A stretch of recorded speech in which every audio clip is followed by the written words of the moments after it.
Hi friends, episode പുതിയൊരു എല്ലാ കൂട്ടാരും സ്വാഗതം. അപ്പം ഇന്നത്തെ വീഡിയോയിൽ നമ്മൾ നോക്കാൻ പോകുന്നത് സ്കാം ആയിട്ടുള്ള ഒരു പരിപാടി തന്നെയാണ്. അതിൽ ഏറ്റവും കൂടുതൽ ആൾക്കാർ എന്തായാലും വിറ്റിട്ടായാലും ചുറ്റിട്ടായാലും അതിൽ കൊണ്ട് പൈസ ഡെപ്പോസിറ്റ് ചെയ്തിട്ടും ആ ആപ്പിൽ അത് കാണിക്കുന്നില്ല. അത് എന്തുകൊണ്ടാണ് അത് കാണിക്കാത്തത്?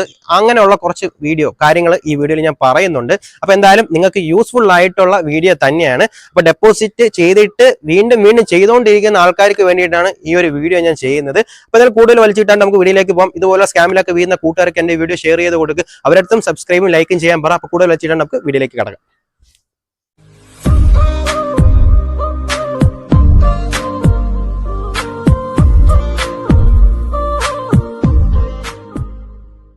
അപ്പം ആദ്യത്തെ കാര്യം ഞാൻ പറഞ്ഞുതരാം. നിങ്ങൾ എന്താണ് ഇപ്പം ഇവരുടെ അക്കൗണ്ടിലോട്ട് നിങ്ങൾ ഡെപ്പോസിറ്റ് ചെയ്യുന്ന വെച്ചോ, ഇതിന്റെ ഓണറിന്റെ അക്കൗണ്ട് അല്ല, ഇവർ യൂസ് ചെയ്യുന്ന അക്കൗണ്ട് ഏതാണെന്ന് നിങ്ങൾ മനസ്സിലാക്കുക. ബ്ലാക്ക് മാർക്കറ്റ് എന്ന് പറയുന്ന ഒരു സംഭവം ഉണ്ട്. അതിലിപ്പോ നമുക്കോ നിങ്ങൾക്കോ ആർക്ക് വേണമെങ്കിലും ഇല്ലീഗൽ ആയിട്ടുള്ള ബാങ്ക് അക്കൗണ്ട് മേടിക്കാൻ പറ്റും. 5000 തൊട്ട് 50,000 രൂപ വരെ കൊടുത്ത് നമ്മളിപ്പോ ഫിനോ ബാങ്ക് ഇതേപോലുള്ള ബാങ്ക് ഒക്കെ ആണെങ്കിൽ 5000 രൂപ തൊട്ട് സ്റ്റാർട്ട് ചെയ്യുന്നുണ്ട്. പിന്നെ സ്റ്റേറ്റ് ബാങ്കിന്റെ ഒക്കെ വിത്ത് ATM 50,000 രൂപയ്ക്ക് വരെ വിൽക്കുന്നുണ്ട്. ഇതുപോലുള്ള ബാങ്ക് എന്താണ് ഇവർ മേടിക്കും. ലോൺ ആയിപ്പോയി ഗെയിമിന്റെ ആൾക്കാർ മേടിക്കുമ്പോൾ എന്തെങ്കിലും പോലീസുകാർക്ക് ഇവരെ ട്രേസ് ചെയ്യാൻ പറ്റത്തില്ല. ഇവർ അതിൽ ഫണ്ട് വന്ന ഉടനെ ഇവർ ഫണ്ട് വേറെ ATM വഴിയോ എന്തോ ഒരു മെത്തേഡ് വഴി ഇവരുടെ വേറെ അക്കൗണ്ടിലോട്ടാക്കും. പോലീസുകാർക്ക് ഒരിക്കലും ട്രാക്ക് ചെയ്യാൻ പറ്റത്തില്ല. ഇതാണ് ഇതിന്റെ ഒരു നടപടി വരുന്നത്. അപ്പം ഇനി ഇതിൽ ബാധിക്കുന്ന കാര്യം എന്തെന്ന് വെച്ച് കഴിഞ്ഞാൽ, ചില ആൾക്കാർ പൈസ ഡെപ്പോസിറ്റ് ചെയ്യുമ്പം എന്തുകൊണ്ടാണ് അതിൽ ഡെപ്പോസിറ്റ് ആവാത്തത് നിങ്ങൾക്കറിയാം. UTR എന്ത് നിങ്ങൾ കറക്റ്റ് അതിൽ സബ്മിറ്റ് ചെയ്താലും ചില ആൾക്കാർക്ക് അങ്ങനെ ആവത്തില്ല. കാരണം എന്ന് വെച്ച് കഴിഞ്ഞാൽ, ഇതിന്റെ മെയിൻ കാരണം എന്ന് വെച്ചാൽ ഡെപ്പോസിറ്റ് നിങ്ങൾ ചെയ്യുന്ന ആ സെക്കൻഡ് തന്നെ ഇവരെന്താണ് ആ ഒരു ടൈം പീരീഡിലാണ് ഇവർ ആ ബാങ്ക് അക്കൗണ്ട് ചേഞ്ച് ചെയ്യാൻ പോകുന്നത്.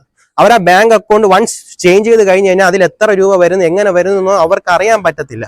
മനസ്സിലായില്ലേ? പിന്നെ നിങ്ങൾ ഇവരെ കസ്റ്റമർ കെയറിന് മെസ്സേജ് അയച്ചാൽ അവർ കിട്ടിയില്ല എന്നേ പറയത്തുള്ളൂ. ഇപ്പൊ ഞാൻ ഈ പറയുന്ന കാര്യങ്ങൾ ഇത് സംഭവിച്ചിട്ടുള്ള ആൾക്കാർക്ക് എന്തായാലും മനസ്സിലായിട്ടുണ്ടാവും. അതാണ് ഇതിന്റെ ഒരു മെയിൻ കാരണം അവർ ആ അക്കൗണ്ട് തന്നെ യൂസ് ചെയ്തുകൊണ്ടിരുന്ന തീർച്ചയായിട്ടും പോലീസുകാർക്ക് ഇവരെ പെട്ടെന്ന് പിടിക്കാൻ പറ്റും. മനസ്സിലായില്ലേ? അങ്ങനെ പിടിക്കാണ്ടിരിക്കാൻ വേണ്ടിയിട്ടാണ് ഇവർ വേറെ അക്കൗണ്ട് തേടി പോകുന്നത്. അപ്പൊ നിങ്ങൾ പിന്നെ എന്താണ് 10,000 ഡെപ്പോസിറ്റ് ചെയ്ത് അത് പോയാലോ എടുത്താലോ നിങ്ങൾ വീട്ടിൽ കരഞ്ഞുകൊണ്ടിരിക്കാനേ പറ്റുള്ളൂ. അല്ലാണ്ട് ഇതിൽ വേറെ ഒന്നും ചെയ്യാനില്ല. ഡെപ്പോസിറ്റ് ചെയ്യാൻ വേറെ ഒരു മാർഗ്ഗമില്ല. കാരണം ഇവർക്ക് നിങ്ങൾ ഡയറക്റ്റ് ആയിട്ട് പൈസ അയച്ചു കൊടുക്കാൻ പറ്റത്തില്ല, ഒന്നും ചെയ്യാൻ പറ്റത്തില്ല. ആപ്പിൽ കയറി നിങ്ങൾ എന്താണ് ഗൂഗിൾ പേയിൽ കയറുമ്പോൾ തന്നെ നിങ്ങൾ അതിൽ ഒരുപാട് ഓപ്ഷൻ ഉണ്ട്. എല്ലാ ഓപ്ഷനും ചെക്ക് ചെയ്യുമ്പോഴേക്കും ഇടയ്ക്ക് ഒരു ഓപ്ഷൻ വർക്ക് ആവുന്നത്.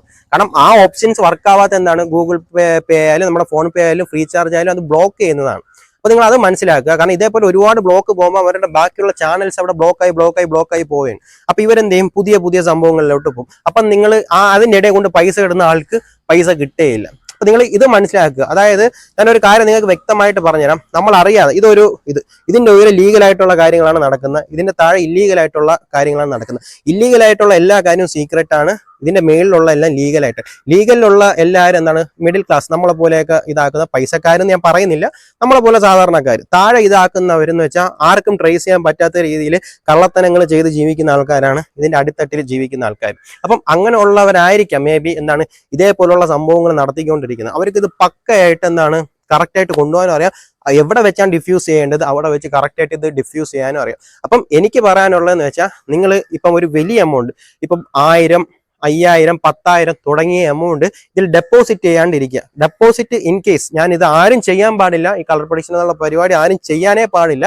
പക്ഷെ ഇൻ കേസ് നിങ്ങൾക്ക് ഇതിൽ ഡെപ്പോസിറ്റ് ചെയ്യണമെങ്കിൽ നിങ്ങൾ ചെയ്യേണ്ടതെന്ന് വെച്ചാൽ, നിങ്ങൾ ചെറിയ ചില്ലറയായിട്ട് മാത്രം ഡെപ്പോസിറ്റ് ചെയ്യുക. കാരണം പൈസ പോയി കഴിഞ്ഞാൽ ഇരുന്ന് കരഞ്ഞിട്ടേ പറ്റുള്ളൂ. എനിക്ക് പേഴ്സണലി അറിയാം, സ്വർണവും കാര്യങ്ങളൊക്കെ പണയം വെച്ച് ഈ പരിപാടിക്ക് ഇറങ്ങിയ ആൾക്കാരാണ്, എനിക്ക് പേഴ്സണലി അറിയാം. അങ്ങനെയുള്ള ആൾക്കാരെന്താണ് സംഭവിക്കുന്നത് വെച്ചാൽ, ഇതിൽ കൊണ്ട് ഡെപ്പോസിറ്റ് 50,000 രൂപയോളം ഡെപ്പോസിറ്റ് ചെയ്തിട്ടും ഇതിൽ നിന്ന് എന്താണ് തിരിച്ച് ആ പൈസ കിട്ടാതിരുന്ന് കരഞ്ഞുകൊണ്ടിരിക്കും. കളിച്ചു പോയെന്നേ ഉള്ളൂ. മനസ്സിലായില്ല? അതും വിഷമമാണ്. എന്നാലും കളിച്ചു പോയാൽ ലാസ്റ്റത്തെ ഹോപ്പായിട്ടായിരിക്കും വലിയ കാര്യത്തിൽ ഡെപ്പോസിറ്റ് ചെയ്യുന്നത്. ഈ പറഞ്ഞ ഞാൻ ടെസ്റ്റ് ചെയ്യാൻ വേണ്ടി 100 200 കയറ്റണ സമയത്ത് തന്നെ എനിക്ക് ഇതേപോലെ ആയിട്ടുണ്ട്. കസ്റ്റമർ കെയറിന് മെസ്സേജ് അയക്കും. കറക്റ്റ് നമുക്കറിയാലോ, UTR സബ്മിറ്റ് ചെയ്യാനും എല്ലാം അറിയാം. കറക്റ്റ് നമ്മൾ കസ്റ്റമർ കെയറിനെ കോൺടാക്ട് അവർ കിട്ടിയില്ല. കാരണം അവർ ചെക്ക് ചെയ്യും. അവർ പഴയ അക്കൗണ്ടിൽ നോക്കൂലല്ലോ, പുതിയ അക്കൗണ്ട് ആയിരിക്കും നോക്കുന്നത്. അങ്ങനെ നോക്കുമ്പോൾ എന്താണ് സംഭവിക്കുന്നത്? അതിൽ അങ്ങനെ ഡെപ്പോസിറ്റ് ആയിട്ടില്ല. പിന്നെ പറഞ്ഞിട്ട് കാര്യമില്ല. ഇതിൽ നിങ്ങൾക്ക് ചെയ്യാൻ പറ്റുന്ന ഒരേ ഒരു ഐഡിയ ഞാൻ നിങ്ങൾക്ക് പറഞ്ഞാൽ, ചെറിയ എമൗണ്ട് ആയിട്ട് നിങ്ങൾ ഡെപ്പോസിറ്റ് ചെയ്യുക. ഡെപ്പോസിറ്റ് ചെയ്തിട്ട് അതിലായില്ലെങ്കിൽ പിന്നെ നിങ്ങൾ അതിൽ ചെയ്യാനേ നിൽക്കലും, വേറെ കുറച്ച് നേരം കൂടെ കഴിഞ്ഞിട്ട് ചെയ്യുക. ആരും ചെയ്യാൻ വേണ്ടി പ്രോത്സാഹിപ്പിക്കുന്നില്ല, ചെയ്യാതിരിക്കാൻ വേണ്ടി നിങ്ങൾക്ക് കാര്യം പറഞ്ഞു തരുന്നതാണ്. അപ്പൊ എൻ്റെ ഈ ചെറിയൊരു വീഡിയോ കൊണ്ട് ഉദ്ദേശിക്കുന്നത് എന്തെന്ന് വെച്ചാൽ ഇത്ര തന്നെയാണ്. ഇതൊരു പറ്റിപ്പ് തന്നെയാണ്. പറ്റിപ്പിലോട്ട് പൈസ കൊണ്ടിട്ടിട്ട് കയ്യിൽ നിന്ന് പോയി എന്ന് പറഞ്ഞിട്ട് കാര്യമില്ല. പിന്നെ മറുവശത്ത് ഇതിൽ നിന്ന് ഒരുപാട് ഇപ്പം 5000 രൂപ വെച്ച് ഇതിൽ നിന്ന് 60,000 രൂപ ഉണ്ടാക്കിയ ആളെ എനിക്കറിയാം. 50,000 വെച്ച് 5 ലക്ഷത്തിന് മേളിൽ ഉണ്ടാക്കിയ ആളറിയാം. പേഴ്സണലി എനിക്കറിയാം. അതിന്റെ എല്ലാ സ്ക്രീൻഷോട്ടും കാര്യങ്ങളും എൻ്റെ കയ്യിലുണ്ട്. അപ്പം എന്താണ് ഇതുപോലെ ഇത് ഇറങ്ങിക്കഴിഞ്ഞാൽ ലാഭം ഉണ്ടാവും, നഷ്ടം ഉണ്ടാവും. കൂടുതൽ ഉണ്ടാവുന്ന നഷ്ടം തന്നെയാണ്. അതുകൊണ്ട് ഈ പരിപാടിയൊക്കെ നിങ്ങൾ ഇറങ്ങാതെ സ്വന്തം കാര്യം നോക്കി നിങ്ങൾ വേറെ എന്തെങ്കിലും ചെയ്ത് ജീവിക്കാൻ നോക്കുക. അപ്പൊ എന്തായാലും ഈ വീഡിയോ